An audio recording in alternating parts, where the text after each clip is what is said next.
capítulo 2, Apocalipsis, del versículo 8 al versículo 11. Y escribe al ángel de la iglesia en Esmirna, el primero y el último, el que estuvo muerto y ha vuelto a la vida, dice esto: yo conozco tu tribulación y tu pobreza. Yo conozco tu tribulación y tu pobreza, pero tú eres rico. Y la blasfemia de los que se dicen ser judíos y no lo son, sino que son sinagoga de Satanás. No temas lo que estás por sufrir. He aquí el diablo echará a algunos de vosotros en la cárcel para que seáis probados y tendréis tribulación por 10 días. Sé fiel hasta la muerte y yo te daré la corona de la vida. El que tiene oído, oiga lo que el Espíritu dice a las iglesias. El vencedor no sufrirá daño de la muerte segunda. Wow. Una vez más, nosotros nos encontramos frente a un mensaje de los 7 que Cristo trajo a las iglesias que aparecen en el libro de Apocalipsis, la iglesia de Asia Menor, y para cada una de ellas él tuvo un mensaje diferente. Y yo quiero brevemente, a manera de introducción, que revisemos lo que él le fue diciendo a cada una de las iglesias. Porque en esa misma medida nosotros debemos saber, como iglesia, qué hacer y qué no hacer. A la iglesia de Éfeso, cuando le pasa revista, le dice: tú has sido fiel en doctrina hasta el punto que tú has encontrado a aquellos que eran falsos apóstoles y has sido fiel y has sufrido por mi nombre, pero has perdido tu primer amor. Cuando le pasa revista a la iglesia de Pérgamo, le dice: tú has guardado mi nombre, no has negado mi fe. Sin embargo, yo tengo esto contra ti. Tú has tolerado mala doctrina dentro de ustedes. Tú tienes ahí a aquellos que son seguidores de la doctrina de Balaam y la practican, y otros que son de los Nicolaitas y los has tolerado. Cristo le habla a la iglesia de Tiatira y le dice: yo conozco tu amor, tu fe, tu perseverancia, tu servicio, pero yo tengo esto contra ti. Tú tienes ahí personas que viven en inmoralidad y la estás tolerando. Cuando le habla a la iglesia de Sardis, le dice: tú dices estar viva, pero tú estás muerta. Es como quien dice: tú de iglesia solamente tienes el nombre. A la iglesia de Filadelfia y a la iglesia de Esmirna son las únicas 2 iglesias a las que Cristo aprueba, consuela, estimula y no tiene palabra de reprensión para ellas. A la iglesia de Filadelfia le dice: tú has guardado mi palabra, no has negado mi nombre, y no tiene nada, ningún pero contra ella. Y la anima precisamente a mantenerse fiel hasta el fin. A la iglesia de Esmirna, que es la iglesia que nos compete hoy, le dice: ¿sabes una cosa? Yo sé que tú eres pobre, y de hecho la palabra usada ahí para pobre es paupérrima. O sea, eres tan pobre y sin embargo en mis ojos eres rica. Compara estas palabras de la iglesia de Esmirna con las palabras que Cristo pronunciara contra la iglesia de Laodicea. Escucha el contraste en Apocalipsis 3, comenzando en el versículo 15. Yo conozco tus obras, que ni eres frío ni caliente. Ojalá fuera frío o caliente. Así, puesto que eres tibio y no frío ni caliente, te vomitaré de mi boca. Porque, escucha el porqué ahora, porque dices: soy rico, me he enriquecido y de nada tengo necesidad, y no sabes que eres un miserable y digno de lástima y pobre y ciego y desnudo. Wow. La iglesia rica, Cristo dice, es pobre. La iglesia pobre, Él dice, es rica. Obviamente, Cristo no mide las riquezas de la misma manera que nosotros las medimos. Y la pregunta entonces es: ¿qué es ser rico ante los ojos de Dios? ¿Y qué es ser pobre ante los ojos de Dios? Que no tiene nada que ver con lo material. Pero yo creo que si vamos a hablar de la iglesia que Dios quiere, nosotros necesitamos entender esas cosas. Y el texto de hoy lo vamos a tomar primero por el mensajero y luego por el mensaje. Primero el mensajero y luego el mensaje. Nota cómo el mensajero se introduce. Él se describe como el primero y el último, el que estuvo muerto y ha vuelto a la vida.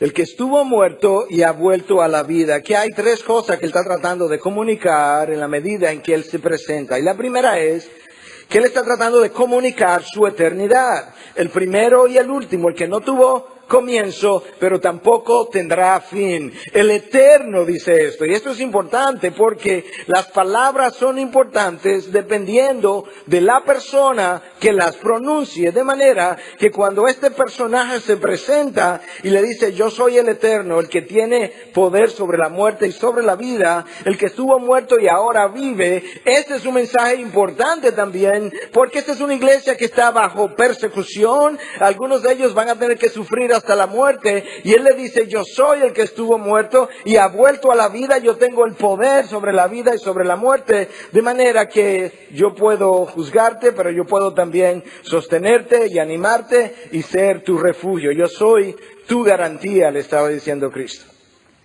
Y en tercer lugar le dice, yo conozco tu tribulación y tu pobreza. El mensajero se introduce como alguien eterno, inmutable por el paso del tiempo y por tanto fiel. Él se introduce como alguien que tiene vida en sí mismo y por tanto algo que lo califica como Dios. Él se introduce como alguien victorioso sobre la muerte y por tanto con el poder de la resurrección. Y él se introduce como algo que en su omnisciencia no se le pasa nada, no pasa nada por alto, y reconoce la tribulación y la pobreza en que esta iglesia está sumergida. De manera que este mensajero tiene la autoridad para pasar revista, tiene la autoridad para juzgar y tiene la autoridad para reprenderlas también. Y él le dice, el que tenga oído, que oiga lo que el Espíritu dice a las iglesias. Descrito el mensajero, yo creo que vale la pena entonces ver lo que él les trae como mensaje. Y hay 7 cosas que él le dice, que yo voy a enumerártelas rápidamente y después las vamos a desarrollar. En primer lugar, él le dice, sé que eres pobre materialmente, pero tu pobreza ante mis ojos es riqueza espiritual. En segundo lugar le dice, alrededor de ustedes hay un grupo de judíos que no son más que sinagogas de Satanás. Ten cuidado de ellos. En tercer lugar le dice, hay un sufrimiento que viene de camino, pero no temas lo que has de sufrir. En cuarto lugar, Dios en su soberanía ha permitido que el diablo eche a algunos de ustedes en la cárcel, no temas. En quinto lugar, sé fiel hasta la muerte. En sexto lugar, el que sea fiel de esta manera recibirá la corona de la vida. Y número 7, mis palabras no son ligeras. El que tenga oído, que oiga lo que el Espíritu dice a las iglesias. Tomemos la primera. Yo conozco tu tribulación y tu pobreza, pero tú eres rico. Esmirna era una ciudad eminentemente rica, pero no la iglesia que estaba fundada en medio de ellos. La riqueza de Esmirna venía de diferentes fuentes, pero ellos eran productores de algo que se conoce como mirra. La mirra era una resina amarga, y a veces así es la riqueza, que es dulce en placeres, amarga en consecuencias. Por eso el profeta Isaías advertía en 5:20 y decía, ay de los que llaman al mal bien y al bien mal, que tienen las tinieblas por luz y la luz por tinieblas. Escucha, que tienen lo amargo por dulce y lo dulce por amargo. La mirra era una resina amarga. La ciudad adquiere su nombre de esa resina, de ese producto precisamente. Y ese producto se usaba para múltiples cosas. De hecho, el salmista en 45:8 nos dice que se usaba para hacer perfume. Éxodo 30:23 nos dice que se usaba para hacer aceite. Juan 19:39 nos dice que se usaba también para embalsamar. Y la ciudad toma su nombre de esta resina, y la ciudad llegó a ser muy orgullosa porque llegó a desarrollar su cultura, su belleza, su riqueza material y su vida social. Esmirna competía en Asia Menor por el primer lugar con Éfeso y Pérgamo. De hecho, sus ciudadanos creían que Esmirna era la primera en Asia Menor. Se destacó precisamente por su escuela de medicina, por el desarrollo de las ciencias. De este a oeste circulaba la famosa calle Golden Street o la calle de oro. Y esta calle tenía, en cada extremo tenía un templo a uno de estos dioses. En un extremo estaba un templo a la diosa Cibele, en el otro extremo estaba el templo al dios Zeus. Y entre uno y otro habían 3 templos más. Estaba un templo dedicado al dios Apolo, otro al dios Alepsius y otro a la diosa Afrodita. Además, a Esmirna le fue dado el privilegio de tener el primer templo dedicado a la adoración del emperador en el año 23 de nuestra era, de manera que estando Cristo vivo y no habiendo ni siquiera comenzado su ministerio, en esa ciudad se le concede a Esmirna el privilegio de tener el templo al emperador Tiberio por encima de 11 otras ciudades que habían aplicado para tal cosa, y eso hace a la ciudad orgullosa. Todo esto que venimos hablando. Era rica en recursos, en relaciones, en belleza, en cultura, en vida social y en autosuficiencia, porque como Esmirna había apoyado a Roma en múltiples ocasiones, Roma le dio la oportunidad de autogobernarse. En medio de esa ciudad rica, Dios siembra una iglesia pobre. Y es la iglesia a la que Él aplaude. Es la iglesia a la que Él dice: yo no tengo palabra de reprensión contra ti. Y es que esta riqueza de la que Esmirna gozaba, que el mundo tanto valora, es la riqueza que lamentablemente muchos de los hijos de Dios siguen valorando después de entrar al reino de los cielos.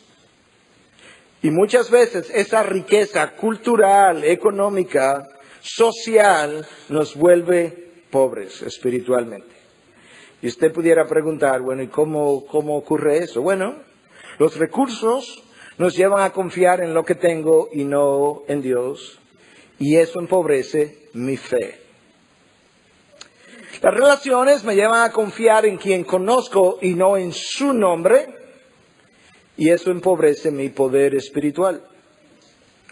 La belleza nos vuelve engreído y no nos lleva a cultivar la belleza interior, lo cual empobrece mi carácter y mis valores. La cultura nos lleva a pensar que sabemos mucho, que tenemos mucho conocimiento, y eso muchas veces me hace pobre en conocimiento de Dios.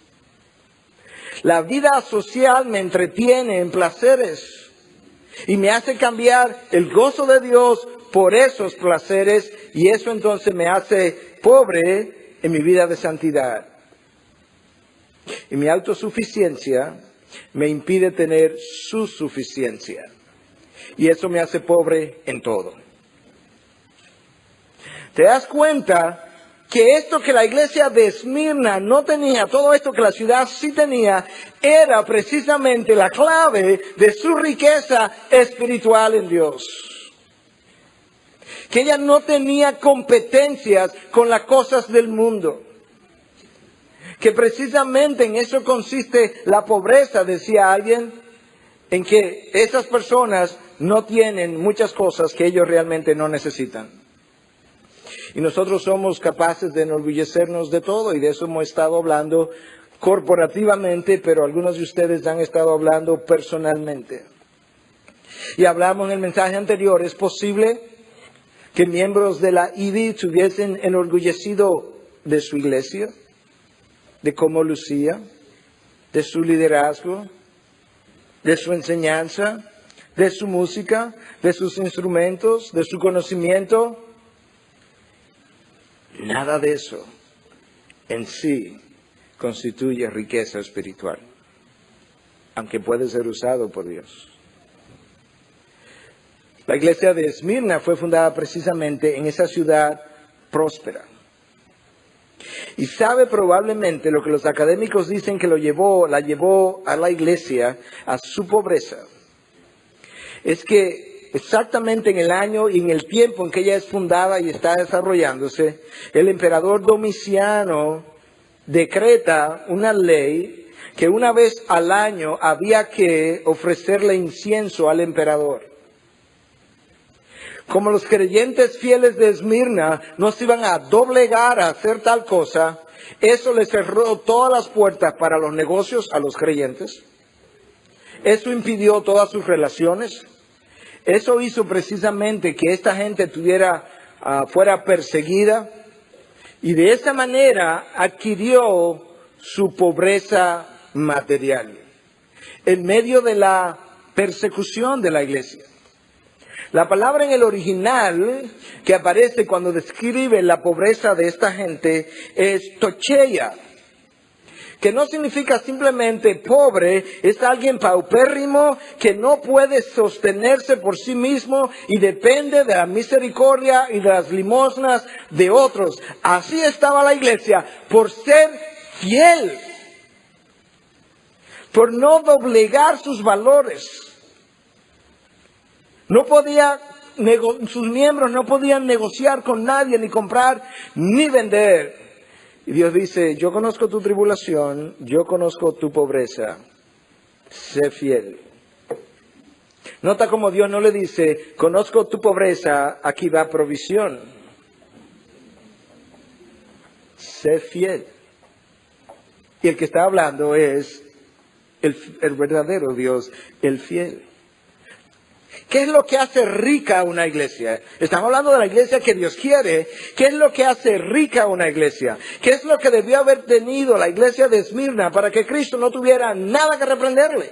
¿Tú te imaginas que nosotros tuviéramos una iglesia en el día de mañana, que cuando Cristo termine de pasar revista a las iglesias de República Dominicana, nuestra iglesia no tuviera nada que reprenderle? Yo no creo que estamos ahí. Pero lo que hace rica a una iglesia, número uno, es su relación con Dios, que no es afectada independientemente de las circunstancias del mundo. Lo que hace rica a una iglesia es su santidad en medio de una generación perversa y torcida. Una iglesia es rica cuando tiene un apego a las Escrituras, mientras otros quieren relativizarlas. Es su dependencia del Señor y no de sus recursos. Es su gratitud, su gracia hacia los demás, reconociendo la gracia que Dios ha tenido conmigo. Y en la medida en que yo voy mencionando estas cosas que hacen rica a una iglesia, yo quiero que tú vayas revisando tu vida para que pueda ir determinando si mi vida es rica o pobre delante de los ojos de Dios. Su relación con Dios en medio de las circunstancias. Es su santidad en medio de una generación perversa y torcida, es su dependencia del Señor y no de sus recursos, la gracia hacia los demás, su falta de autojusticia y por tanto su no condenación de otros, reconociendo cómo Dios le ha tratado, su humildad de corazón, el espíritu contrito y humillado, cómo la iglesia llega a verse como Dios le ve, es su vida de adoración, medida más que por música, por su obediencia. Lo hemos cantado una y otra vez, mi mejor adoración es mi obediencia. Lo que hace rica a una iglesia es su vida de oración. Es el motor detrás de cada actividad, es el motor detrás de cada cosa que hacemos. Es su deseo, su deleite, su pasión por glorificar a Dios en todo. Eso hace a una iglesia rica.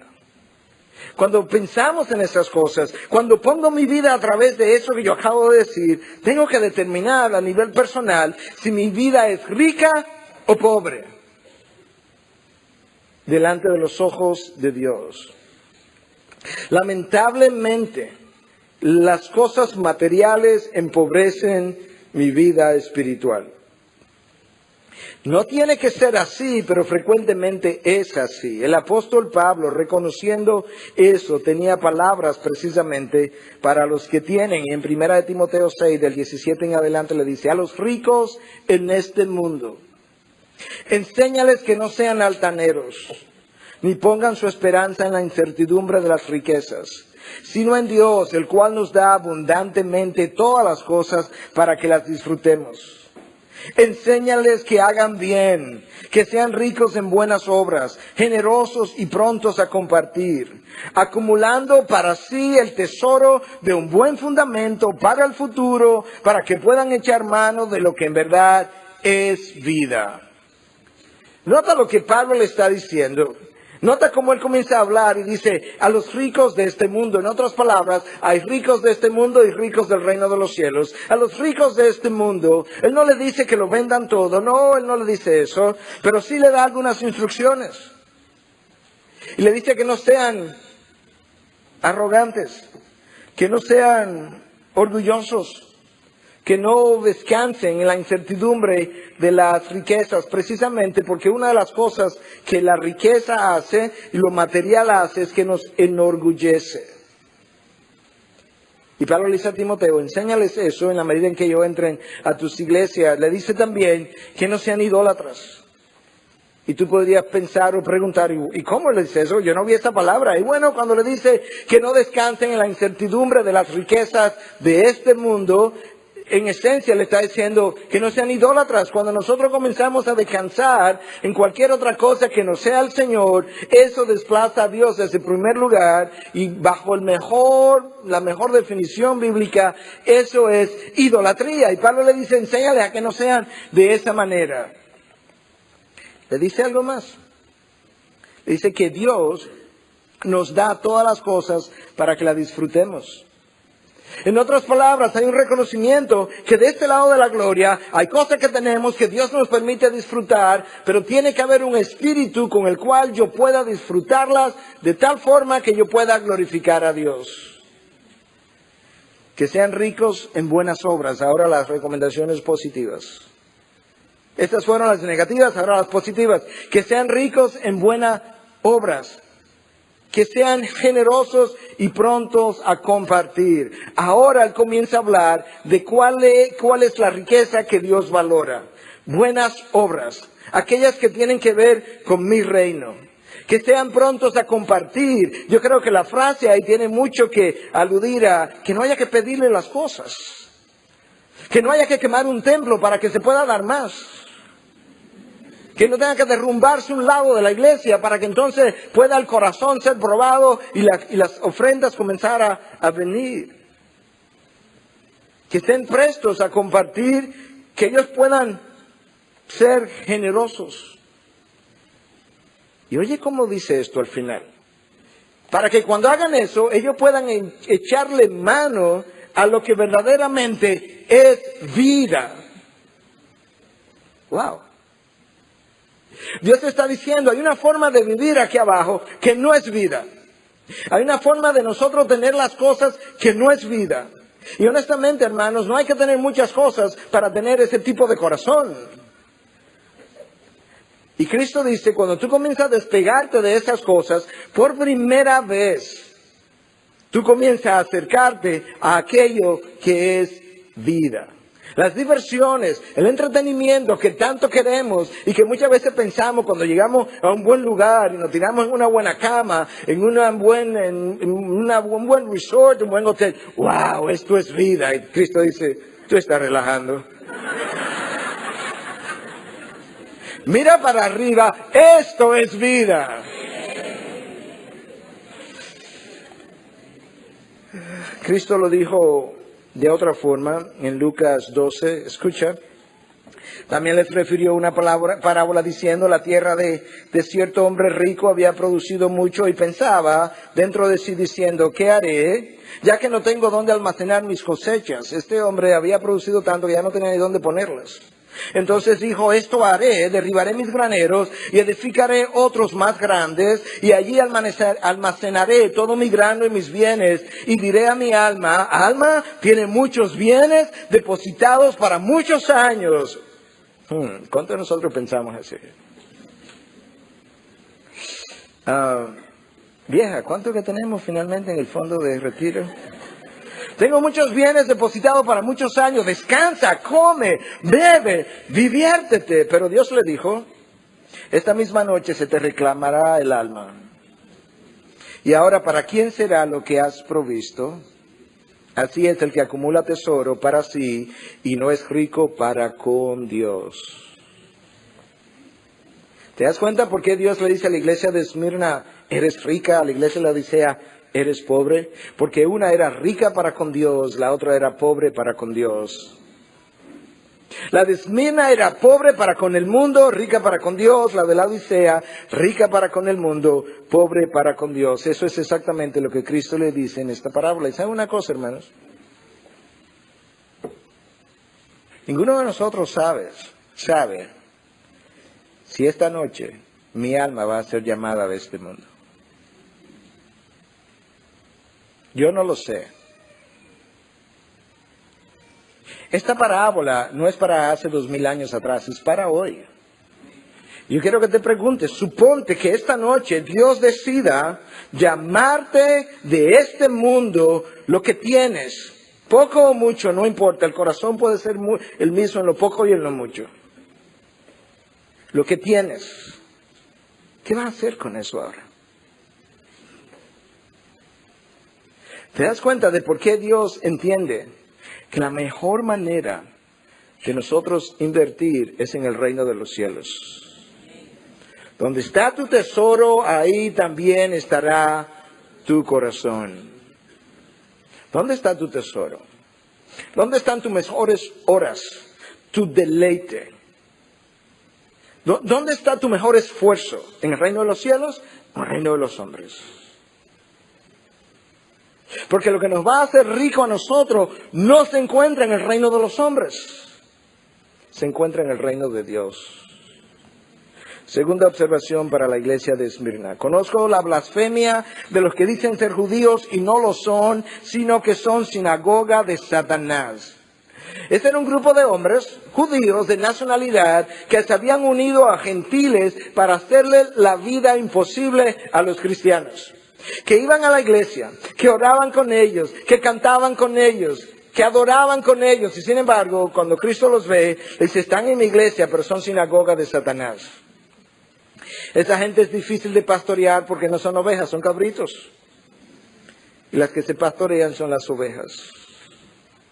Cristo dice, están ahí. Y sabes una cosa, Ivy, si nos mantenemos fiel a predicar su palabra, en la medida en que continuemos predicando y proclamando su verdad, en esa misma medida nos encontraremos con cristianos que no serán más que sinagoga de Satanás, que tratarán de desacreditarnos, de robarnos la reputación, de manchar la reputación, de hacernos la vida imposible. Pero recuerda que no seríamos el primero ni el último. Y que la persona que nos dio garantía de que estaría con nosotros se definió como el primero y el último, el que estuvo muerto y ha vuelto a la vida, el que conoce nuestra tribulación y que es poderoso para hacer mucho más allá de lo que pensamos o imaginamos. Sé fiel. Tercera observación. No temas lo que estás por sufrir. Hay un sufrimiento que viene de camino. No te lo voy a quitar de en medio, pero no lo temas. He aquí el diablo echará a algunos de vosotros en la cárcel para que seáis probados y tendréis tribulación por 10 días. Nota que Cristo no le dice, no temas porque te voy a evitar la tribulación, el dolor, el sufrimiento, la angustia. No hay nada de esas promesas. Lo que hay es un llamado a que permanezca fiel, a que se mantenga en medio de la tribulación, del sufrimiento y del dolor. No temas, esas fueron las palabras de Dios para con Abraham, cuando le dice, no temas, Abraham, yo seré tu escudo por delante y por detrás. No temas, le dice Dios a Jacob cuando le dice, ve y desciende a Egipto. No temas, allí yo te haré una nación grande.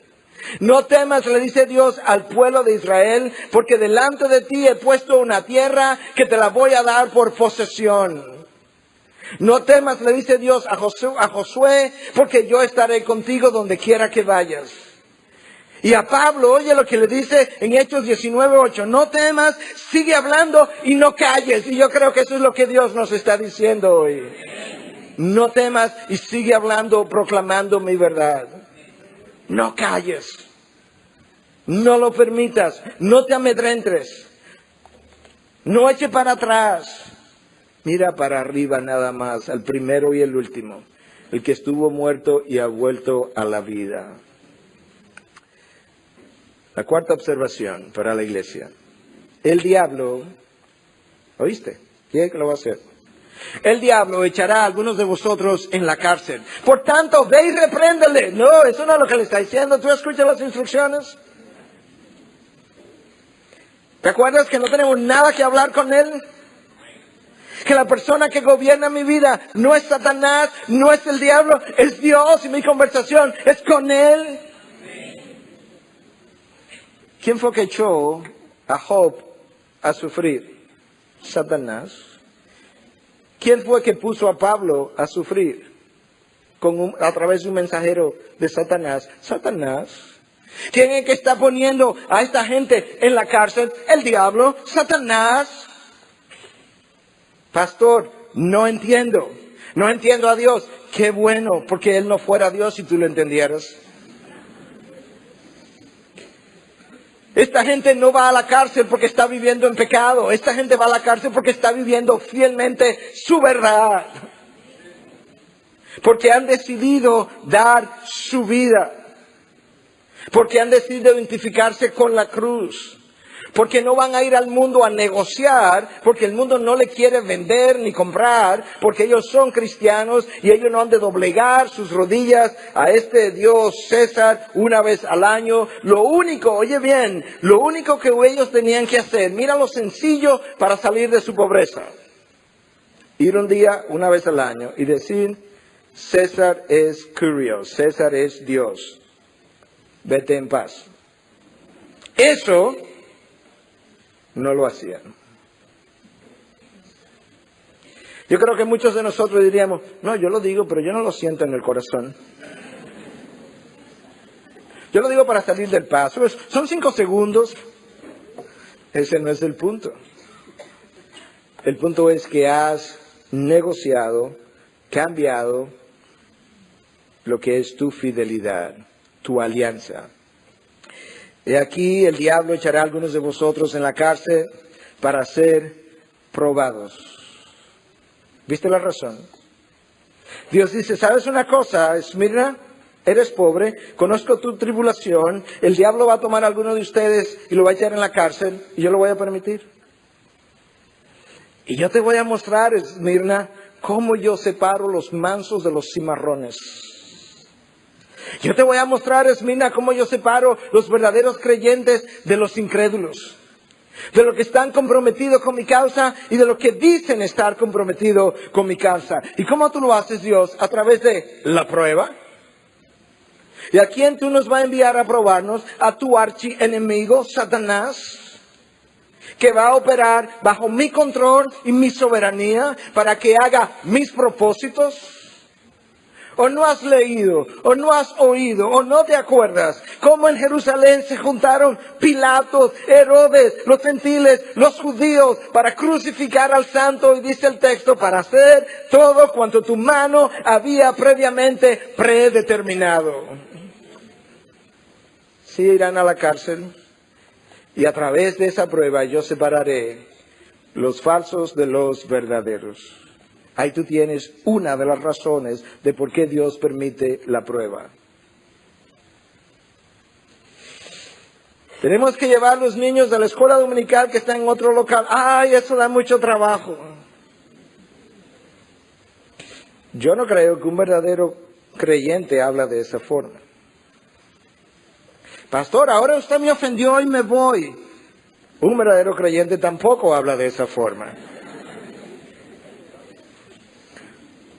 Para comenzar, no dice eso porque encuentra que eso es una prueba muy chiquita. De hecho, no es ni siquiera una prueba. Es una bendición que tenemos donde ir a llevar los hijos. Y si lo pensara, el espíritu que mora en él, cuando escucha la reprensión, dice, así es verdad. Tú me vas a decir que una persona que encuentra una dificultad en ir a llevar a sus hijos a un lugar para que sea enseñado, ¿va a resistir hasta la muerte como esta iglesia? No way, no how. Imposible, nunca. No es verdad. Esta es la hora de la prueba. De la pruebita, hermanos. Quinta observación. Sé fiel hasta la muerte. Qué manera de animar una iglesia. Conozco tu tribulación, conozco tu pobreza. Tiene gente ahí que son de la sinagoga de Satanás. Vas para la cárcel. Sé fiel hasta la muerte. Cualquiera piensa que el Señor iba a bajar y iba a decir, pero no te preocupes, vengo con un ejército de ángeles a sacarte de la pobreza, a sacarte de la prueba, a sacarte de la cárcel. No, sé fiel. ¿Hasta cuándo? Hasta que mueras. Y cuando mueras y entre a mi gloria, vas a decir, ¿por qué no me morí antes? ¿Por qué no llegué antes? ¿Por qué no me mataron antes? Es tu hora de la gloria, de la bendición, salir de este mundo. ¿Realmente tú piensas que este mundo es tan bueno? ¿Tan agradable? No, nada de esas cosas que oímos hoy en los púlpitos. No le dice, voy a minorar tu dolor, te voy a sacar de la prueba. No, sé fiel. Escucha, esto es consistente con el resto de la revelación de la palabra. Escucha al autor del libro de Hebreos en el capítulo 12, que es el capítulo de la disciplina del pueblo de Dios, en los versículos 3 y 4, lo que el autor le dice. Considerad pues a aquel que soportó tal hostilidad de los pecadores contra sí mismo, para que no os canséis ni os desaniméis en vuestro corazón. Escúchame ahora, porque todavía en vuestra lucha contra el pecado no habéis resistido hasta el punto de derramar sangre. Esta gente a quienes se le envía la carta de los hebreos está fuera de Palestina. Es una gente que también está en dificultad. Y le dice, ¿saben una cosa? No comiencen a quejarse, que hay hermanos que han tenido que dar su vida y ustedes en su lucha no han tenido que derramar sangre. Hasta que no lleguen ahí, no tienen motivos de queja. Y cuando lleguen ahí no se van a quejar porque estarán en gloria. ¿Te das cuenta cuál es nuestro llamado? Y hermanos, cuando el autor de Hebreos le dice, porque todavía en vuestra lucha contra el pecado no habéis resistido hasta el punto de derramar sangre, y nos vamos a quejar por un templo que se quemó. ¿Te das cuenta lo desajustado de nuestra visión y cosmovisión de la vida cristiana? ¿Te das cuenta lo erróneo de nuestra perspectiva? Lo desenfocado que hemos estado viviendo. Pastor, pero es que eso no es fácil. ¿Y cómo uno hace eso? Y bueno, yo te leí del capítulo 12 del libro de Hebreos, los versículos 3 y 4. Yo te voy al versículo 2 para que sepa cómo nosotros podemos hacer eso. Oye lo que dice el texto. Puestos los ojos en Jesús, el autor y consumador de la fe, quien por el gozo puesto delante de él soportó la cruz, menospreciando la vergüenza, y se ha sentado a la diestra del trono de Dios. La manera como soportamos la tribulación, la dificultad, es pues teniendo los ojos puestos en Jesús. Y luego, haciéndolo como Él lo hizo. ¿Y cómo Él lo hizo? Por el gozo que estaba delante de Él. Tú pones los ojos en Jesús y te enfocas en el gozo que está delante de ti y piensas en la eternidad y meditas en su cruz y tú abrazas la tuya y levantas los ojos y continuamente continúa viendo el vencedor, el que estuvo muerto y ha vuelto a la vida, y de esa manera, Ivy, tú puedes hacerlo.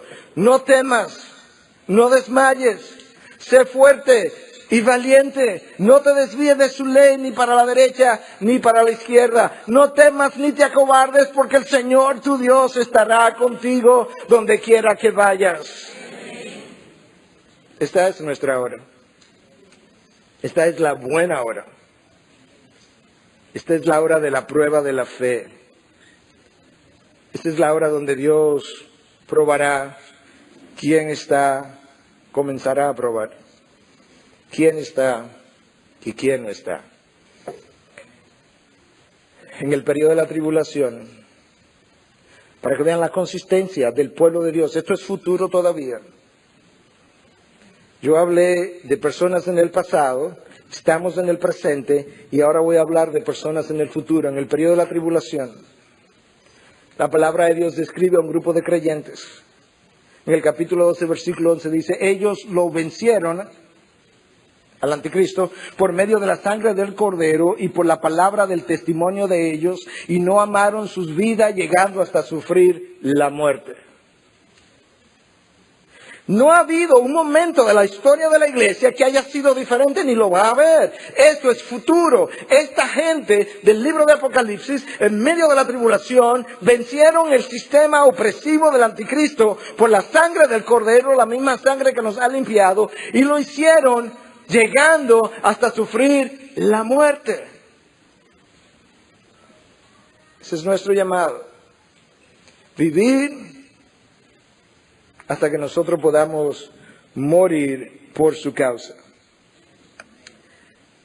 Pastor, pero ¿y cómo? Es que eso no es fácil. ¿Tú viste lo que dice el texto de esta gente en el periodo de la tribulación? Que no amaron tanto sus vidas. Ahí está el problema. Es que tenemos un amor del negrito por nuestra vida. Abrazamos nuestra vida, le pasamos, le damos masaje.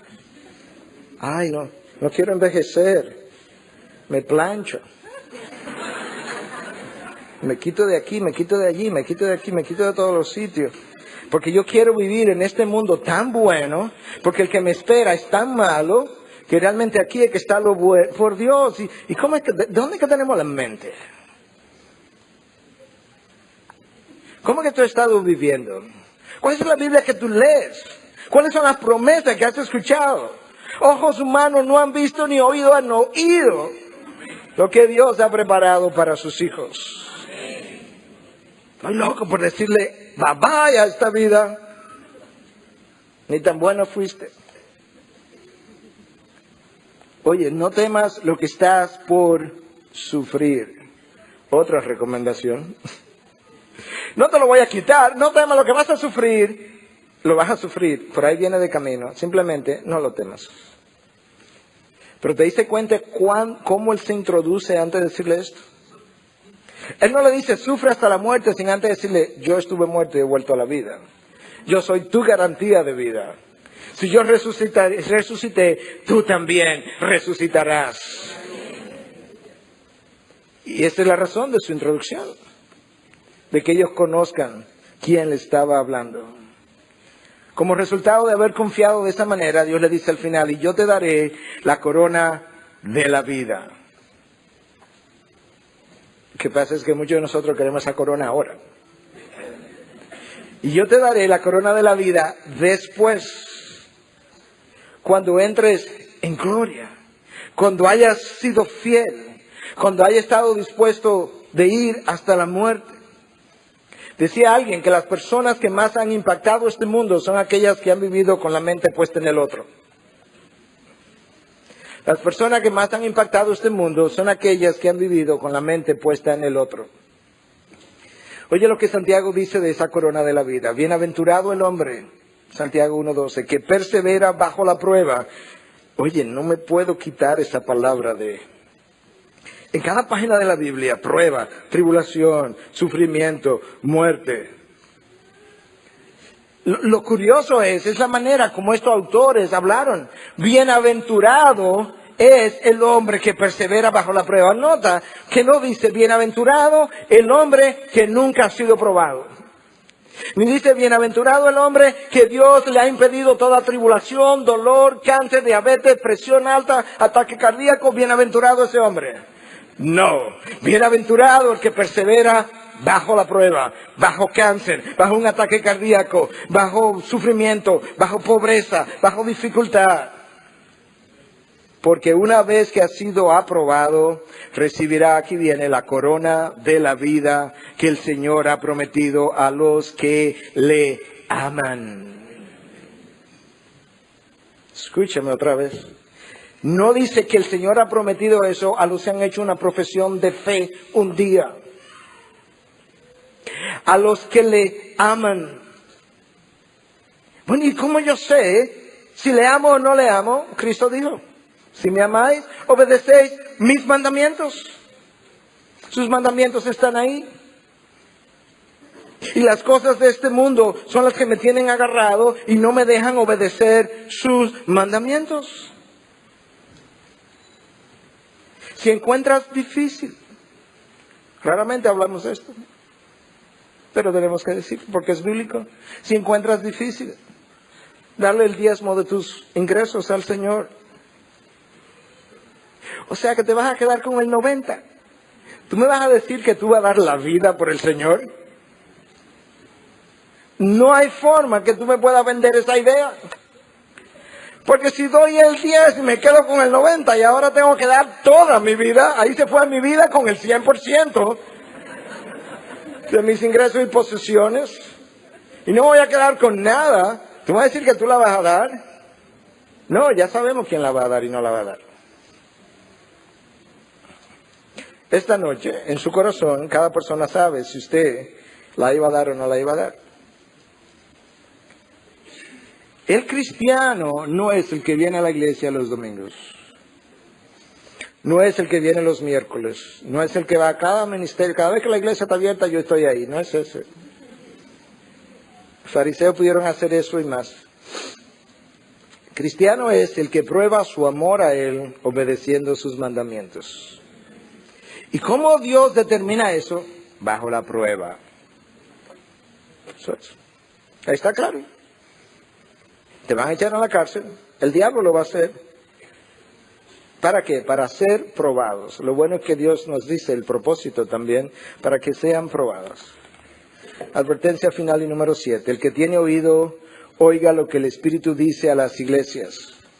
El vencedor no sufrirá daño de muerte segunda. Este mensaje no es ligero, no es sencillo, no es dulce a muchos paladares, pero es serio. El que tenga oído, que oiga. ¿Sabe lo que significa oír literalmente? O mejor dicho, lo que significa obedecer en el lenguaje original es hiper oír. Oír mucho. Eso es lo que significa, de manera que cuando Cristo dice, el que tenga oído que oiga, en cierta medida está diciendo, el que tenga oído, que obedezca. Lo que el Espíritu dice a las iglesias. Y el vencedor, el que persevere hasta el fin, habrá probado que era genuinamente cristiano.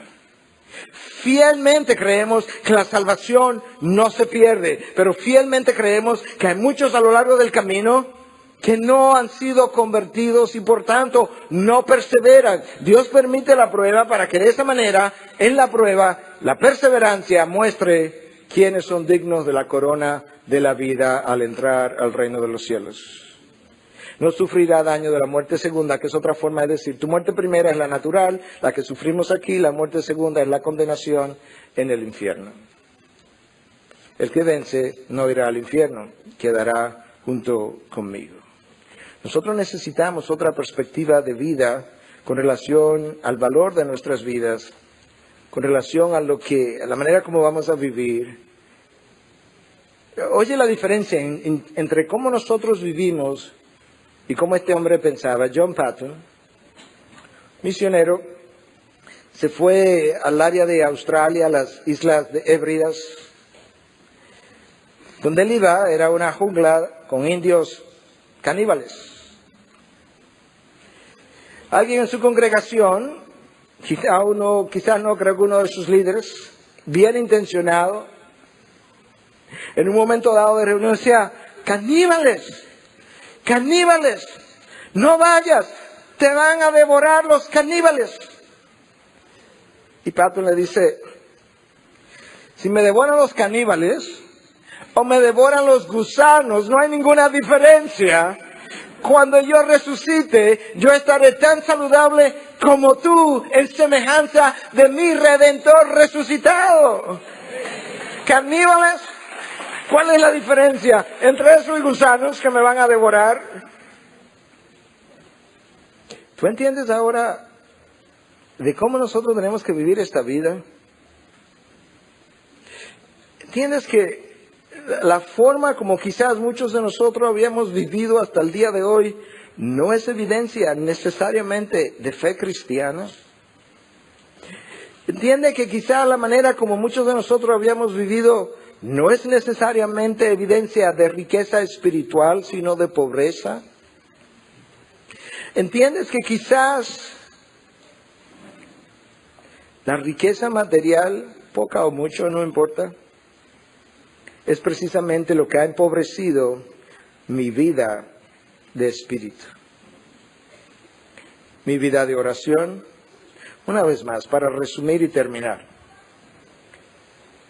¿cómo anda tu vida de oración? ¿Es pobre o rica? ¿Cómo anda tu vida de adoración definida por obediencia más que por música? ¿Pobre o rica? ¿Cómo andan tus finanzas y tus obligaciones con Dios? ¿Eres pobre o rico ahí? ¿Cómo anda tu sentido de autojusticia y de orgullo? Y de sentirme superior y de condenación de los demás. ¿Eres pobre o rico ahí? ¿Cómo anda tu sentido de gratitud a Dios? Que cuando me falta un templo y encuentro un local y un colegio que nos acoge, y un colegio que por 6 años nos ha acogido tan fielmente, a quienes no tenemos con qué pagarle con lo que han hecho con nosotros. ¿Es nuestra actitud de agradecimiento o de queja? ¿Cómo anda tu vida de santidad? ¿Es pobre o es rica? ¿Cómo anda tu vida de palabra, de estudio de la palabra delante de Dios? ¿Es pobre o es rica? Si lideras algún ministerio de nuestra iglesia y te has hecho las mismas preguntas, ahora tiene una doble responsabilidad cuando responde a esas preguntas.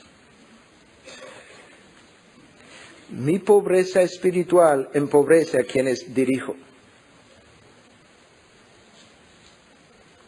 Mi pobreza espiritual empobrece a mis hijos. Mi pobreza espiritual empobrece a mi esposa. Yo soy su cabeza. Mi pobreza espiritual, si soy líder de una iglesia, empobrece las ovejas que me han sido encomendadas. ¿Te das cuenta que esto es mucho más serio de lo que pensamos? Este es el tiempo de nosotros levantarnos y ser la iglesia que Dios quiere que seamos. Que podamos ser una Esmirna, que podamos ser una Filadelfia, donde Dios puede decir, has guardado mi nombre, has guardado mi fe. Y cuando sigamos oyendo, Él termine el mensaje y no hemos tenido nada negativo que se nos haya dicho. ¡Wow! Eso sería extraordinario.